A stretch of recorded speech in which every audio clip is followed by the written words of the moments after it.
Салют, друзья! Вы на канале, где мы говорим про ЕСБ, меня зовут Макс Юн. Уже февраль, каникулы давно закончились и, наконец, время поговорить про ЕСБ. У меня к вам вопрос. Вы подписаны на официальные группы регулирующих организаций от мира ЕСБ? Ну там HMBA, Бугуртлига, ЕСБ России. Подписаны?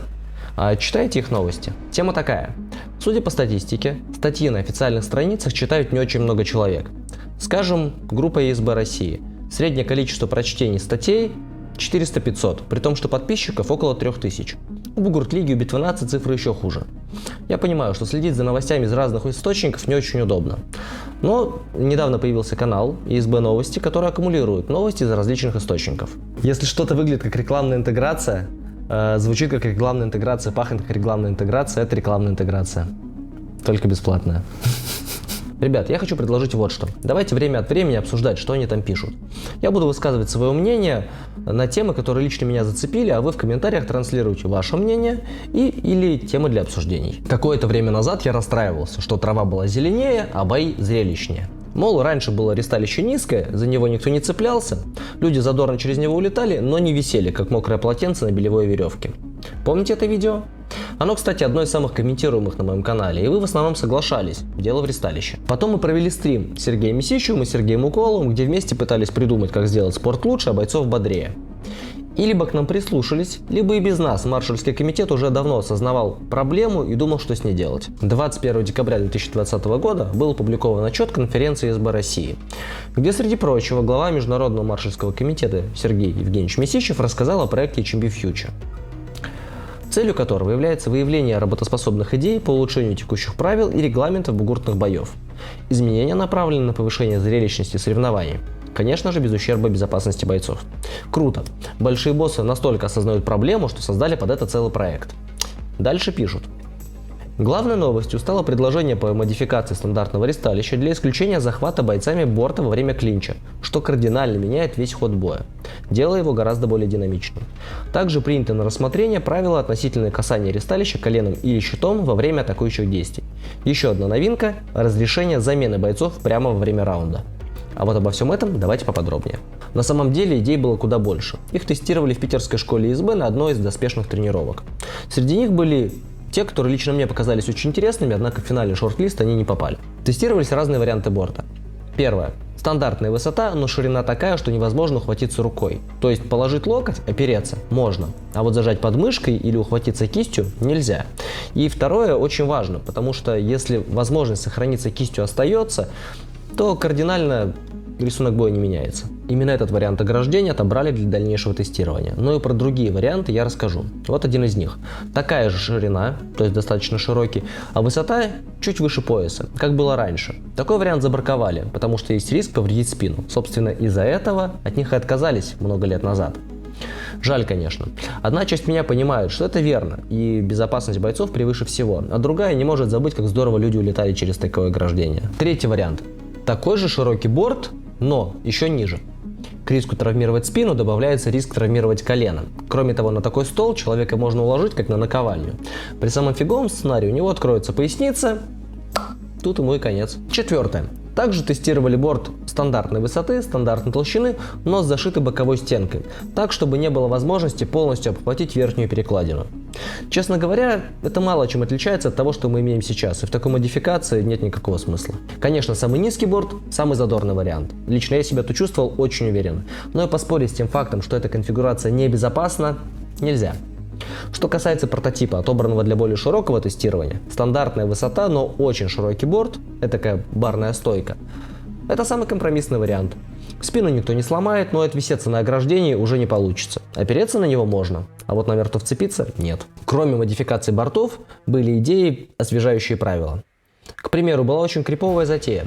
Каждую минуту останавливать бой, считать, сколько людей лежит на земле, записывать результат, поднимать их и продолжать. И так не более 5 минут или до тех пор, пока одна из команд не победит. То есть, если вы за минуту не победили по стандартным правилам, то бой остановят, посчитают результат, поднимут тех, кто на земле, и вы начнете заново. И так не более 5 минут. А в конце, через 5 минут, посчитают, кто сколько фрагов сделал. Честно, это была какая-то очень негуманная фигня. У бойцов элементарно не хватало сил на полноценный 5-минутный цикл.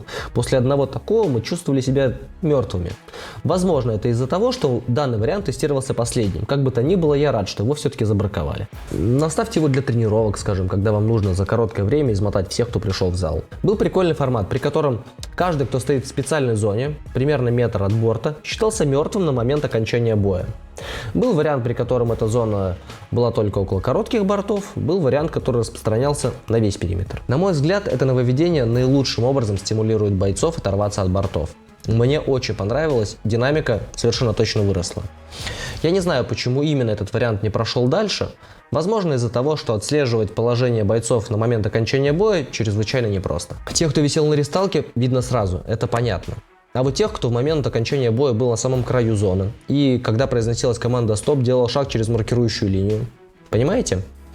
Еще раз, этот формат мне очень понравился, он действительно крутой, но если ввести его прямо сейчас в правила, то на соревнованиях высокого уровня нас ждет огромное количество апелляций и пересмотров боев, которые затянут турниры на века. Это о том, что пробовали, но от чего отказались, чего нас лишили. Давайте расскажу о том, что осталось. Во-первых, на протяжении всего тест-дня было разрешено касаться коленом и щитом земли во время атакующих действий. Это не значит, что проход в ноги с колена разрешен. Нет. Но, скажем, если вы выполняете заднюю подножку, а ваш противник повис на шее и утягивает вас на землю, вы можете опереться щитом о ресталище, и вы больше не труп, а красавчик. То же касается случая, когда ты бросаешь человека передней подножкой, а он заваливается тебе на колено. Или вот другой пример про переднюю подножку.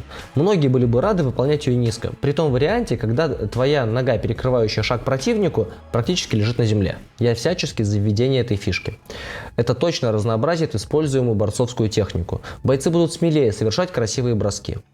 Я бы сказал, что это изменение давно назрело. Очень часто один боец совершает сложную работу, подготавливает бросок, вводит из равновесия и бросает оппонента.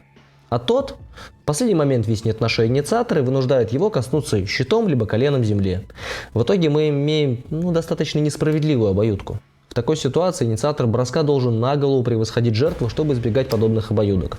Исправление этого бага точно пойдет на пользу нашему спорту, но повлияет на зрелищность скорее косвенно, чем прямо. Осталось рассказать о самом неожиданном эксперименте, о котором лично у меня до сих пор нет какого-то сложившегося мнения, хотя оно попало в итоговый шорт-лист.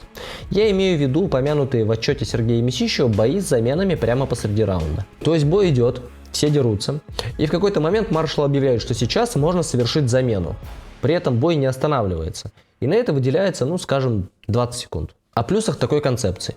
Во-первых, это интересно. Это действительно что-то новое, ничего такого раньше не было. Это может дать нам новые тактические схемы. К примеру, легковес-бегун выходит с самого начала. И в первые, самые суетные моменты боя сносит противника. Казалось бы, преимущество, но все остальные бойцы разбились по парам и зафиксировались около ресталища. А наш легковес не обладает сильным ударом. Он умеет только бегать и сносить. Да и массы у него недостаточно, он уступает как своим соратникам, так и противникам. Тут, конечно, вопрос, что его такого никчемного вообще выпустили в поле. Возможно, расовые квоты, или он чей-то друг, или блогер. В любом случае, вот самое время этого парня менять на чудовище с алебардой. Или еще более простой пример. Ваши парни возятся уже много минут, у них совершенно нет сил. Почему бы не дать им возможность отдохнуть, если есть достойная замена? Минусы.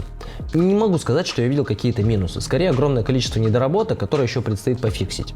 Скажем, в нашем случае у команд были разные по конфигурации зоны замены. И если противники менялись вот так, то наши бойцы путались в перекладинах ограждения. Еще важное. В тестируемом нами варианте замены были разрешены не на протяжении всего раунда, а по команде маршалов. И кто-то эти команды слышал, а кто-то нет. Я считаю, что если вводить замены, то они должны быть либо на протяжении всего боя, либо по какому-то сигналу, который фиксируется, визуально, но не на слух. Короче, у боев с заменами явно есть потенциал, но я думаю, что мы их еще не скоро увидим на турнирах. Много времени понадобится на детальное прописывание и тестирование регламентов. Или от них откажутся. Такие дела, ребят. Делаем вывод, что маршальский комитет разделяет наше мнение о том, что в спорте назрел кризис зрелищности и старается что-то с этим сделать. Это радостно, давайте за этим следить. Предлагаю в комментариях написать ваше мнение по поводу тестируемых вариантов ограждения и правил. Как о тех, которые прошли финальную стадию тестирования, так и о тех, которые отсеялись на ней. Также предлагаю написать ваши идеи о том, как это все наше ИСБ можно сделать прикольнее. Разумеется, я не могу гарантировать, что это как-то повлияет на маршальский комитет, но я могу точно сказать, что маршалы тоже смотрят мой канал и читают комментарии. Возможно, одна из ваших мыслей не покажется им лишенной смысла. На этом Хотя нет, есть еще одна вещь. Друзья, у меня на канале почти 1800 человек. Это очень круто, большое вам спасибо, я очень это ценю. Так вот, из этих 1800 человек всего 190 нажали колокольчик. Ну, мне так YouTube сказал.